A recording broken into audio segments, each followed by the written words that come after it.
7 खबर सबसे हटके।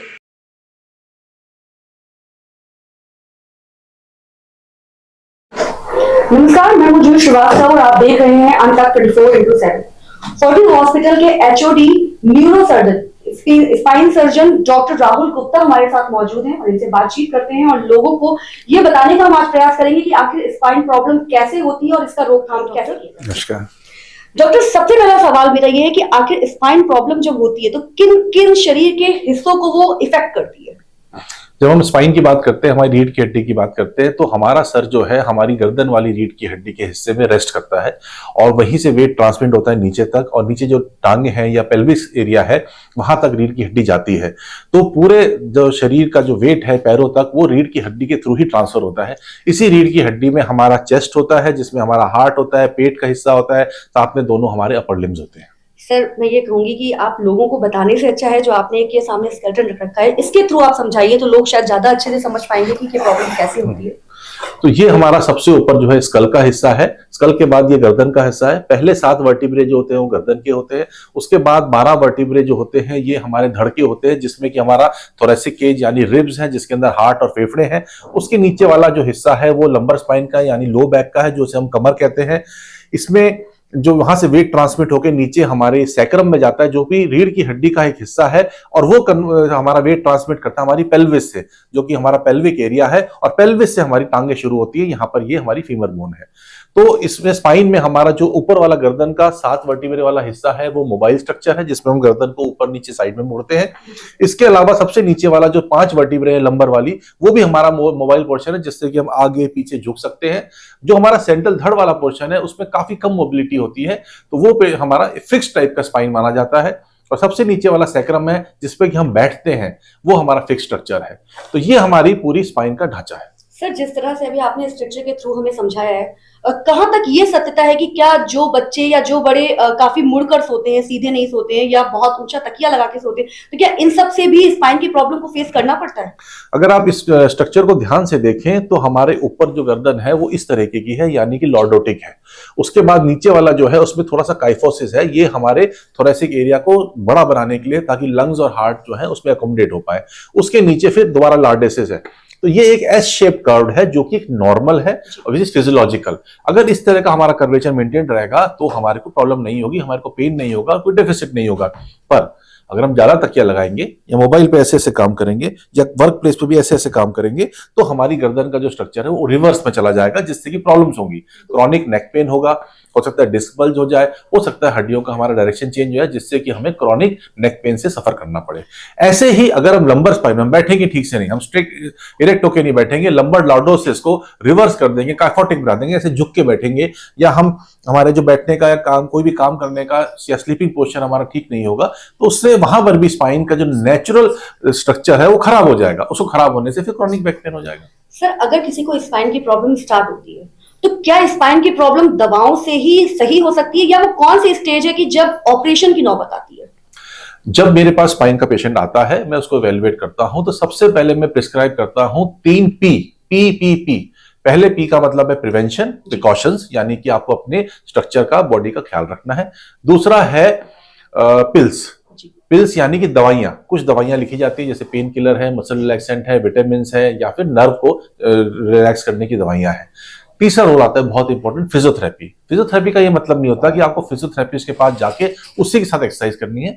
फिजियोथेरेपी का मतलब होता है कि आपको एक्सरसाइज करनी है, चाहे वो असिस्टेड हो, चाहे वो आप अपने आप खुद करें। तो घर में भी जो आप एक्सरसाइज करते हैं, पीटी एक्सरसाइज जो स्कूल में सिखाते हैं, या फिर कुछ स्पेशल योगा आसन है, या फिर कुछ एक्सरसाइज जो आपको फिजियोथेरेपिस्ट सिखाते हैं या डॉक्टर सिखाते हैं, वो आप घर पे करते हैं, वो भी फिजियोथेरेपी का एक हिस्सा है। तो 3 पीस जो है वो आपको सबसे पहले फॉलो करना है, और 99% लोगों की 99% प्रॉब्लम्स इन 3 चीजों को ढंग से फॉलो करने से ही क्योर हो जाती हैं। बचे 1% लोग जिनको की फायदा नहीं हो रहा, या जिनकी बीमारी कुछ ऐसी है जिसमें ऑपरेशन जरूरी है, जैसे कि इन्फेक्शन, ट्यूबरक्लोसिस हो गया है, या कोई स्पाइन का ट्यूमर है, या फिर ट्रॉमा की वजह से फ्रैक्चर हो गया है, या फिर कोई जन्मजात कंजेनाइटल बीमारी है जिसमें कि बहुत बड़े डिफेक्ट्स हैं, उसको करेक्ट करना है। अदरवाइज आपकी जो लाइफस्टाइल रिलेटेड प्रॉब्लम्स है 99% बिना सर्जरी के ही ठीक होती है। सर, अगर प्रॉब्लम होती है तो क्या, अगर ऑपरेशन की भी नौबत आती है, या अगर हम बात करें दवाई भी हम लेते हैं, तो क्या स्पाइन की प्रॉब्लम में एज फैक्टर बहुत बड़ा इशू होता है? डेफिनेटली एज फैक्टर एक इंपॉर्टेंट इश्यू है, क्योंकि जैसे जैसे हमारी एज बढ़ती है वैसे वैसे हमारी स्पाइन की फ्लेक्सिबिलिटी खराब होती है, हड्डियों की मजबूती कम होती जाती है, ऑस्टियोपोरोसिस साथ में आता जाता है। उसके अलावा हमारे नर्व्स की जो है किसी भी ट्रॉमा या क्षति को झेलने की शक्ति कम हो जाती है। एजिंग एक प्रोसेस है जिसमें कि हमारे को ओवरऑल रिजल्ट्स जो है इतने अच्छे नहीं मिलते हैं। लेकिन ऐसा नहीं है, कुछ लोग होते हैं जिनका दिनचर्या अच्छी नहीं होती या कोई जेनेटिक फैक्टर होता है जिसकी वजह से वो 40-50 साल की उम्र में भी उतने खराब हो जाते हैं जितना कि कोई आदमी 80-90 साल की उम्र में होता है। तो कुछ एक जेनेटिक फैक्टर्स भी काम लिए हैं, उनमें से लोग डरते हैं सर्जरी कराने के, क्योंकि सर्जरी एक बहुत बड़ा नाम है। कितना प्रॉफिटेबल होता है सर्जरी कराना, और उसमें जो सक्सेस का जो होता है परसेंटेज, वो कितना होता है? स्पाइन सर्जरी से सब लोग घबराते हैं और बिल्कुल घबराने वाली बात है। कोई भी सर्जरी आपके शरीर पे होती है, चाहे स्पाइन की हो, चाहे हार्ट की हो, चाहे ब्रेन की सर्जरी हो, डेफिनेटली वो आपके शरीर के लिए ट्रॉमा है। सर्जरी स्पाइन की तभी करी जाती है जब मजबूरी हो, पेशेंट ऐसी डिजीज से सफर कर रहा हो जिसमें कि उसको प्रॉब्लम बढ़ रही हो, साथ में सर्जरी के अलावा कोई और विकल्प ना हो, तो डेफिनेटली एक चांस लेके, एक रिस्क लेके सर्जरी कराई जानी चाहिए। पिछले 20 सालों में जब से मैं स्पाइन सर्जरी कर रहा हूं, बहुत डिफरेंस आया स्पाइन सर्जरी में। आज से 20 साल पहले हमारे पास वो गैजेट्स नहीं थे, ना सर्जरी करने के, ना डायग्नोसिस करने के। जब से एमआरआई आया है, हम बहुत बढ़िया से स्पाइन की प्रॉब्लम्स को डायग्नोस कर पाते हैं और उसके बेसिस पे हम ट्रीटमेंट डिसाइड करते हैं।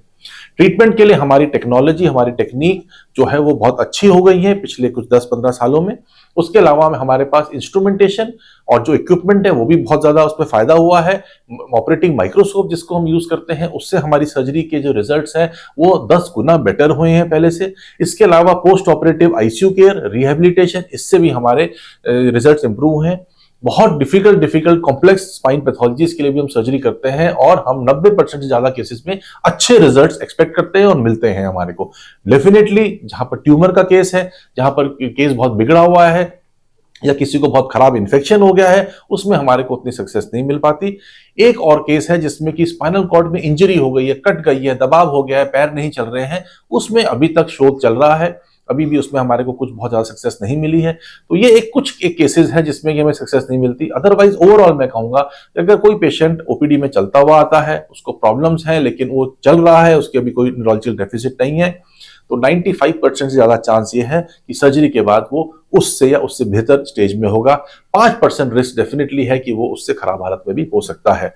पर यही चीज पिछले 10 साल पहले 50% जो आज बढ़ के 95% हो गई है, हो सकता है अगले 5-10 सालों में हम वो 95% वाला जो रिजल्ट है वो और 98% तक लेके जाएं with the help of gadgets, techniques, technology and our experience.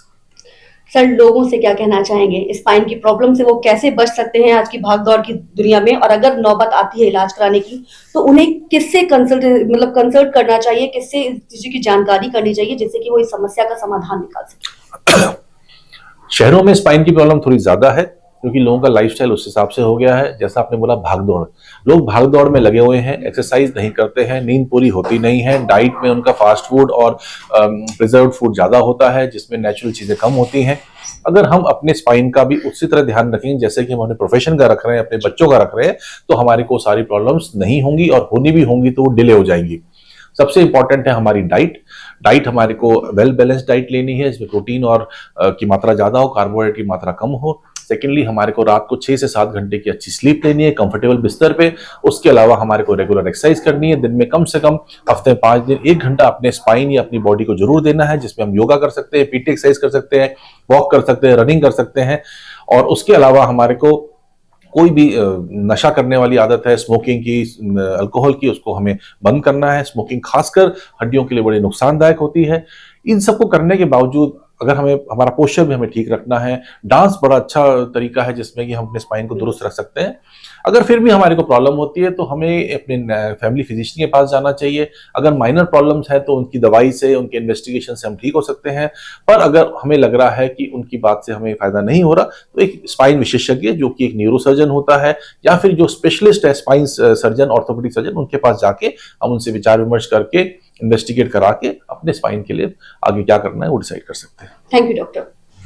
तो ये थे न्यूरो सर्जन और spine surgeon doctor Rahul Gupta हमारे साथ, जिन्होंने हमसे बातचीत की और बताया कि स्पाइन की जो प्रॉब्लम आजकल बढ़ती जा रही है उससे हम किस तरह से रोकथाम कर सकते हैं। और अगर हमें प्रॉब्लम होती है तो हमें बिल्कुल भी डरना नहीं चाहिए, हमें डॉक्टर के पास जाना चाहिए, अपना इलाज करवाना चाहिए। और अगर नौबत आती है ऑपरेशन की तो ऑपरेशन से घबराना नहीं चाहिए, क्योंकि आजकल की नई टेक्नोलॉजी ने इतना ज्यादा विकास कर लिया है कि लोगों की जान बचाने का पूरा प्रयास 95% लोगों की जान बचने की जो है एक तरीके से ये कह सकते हैं कि उस पर मोहर लग गई है कि अगर आप ऑपरेशन कराते हैं तो आप बिल्कुल स्वस्थ रहेंगे और सुरक्षित रहेंगे। और भी जानकारी हम आपको बीमारियों से जुड़ी ऐसे ही देते रहेंगे, तब तक बने रहिए हमारे साथ और देखते रहिए आज तक 24 इंटू 7।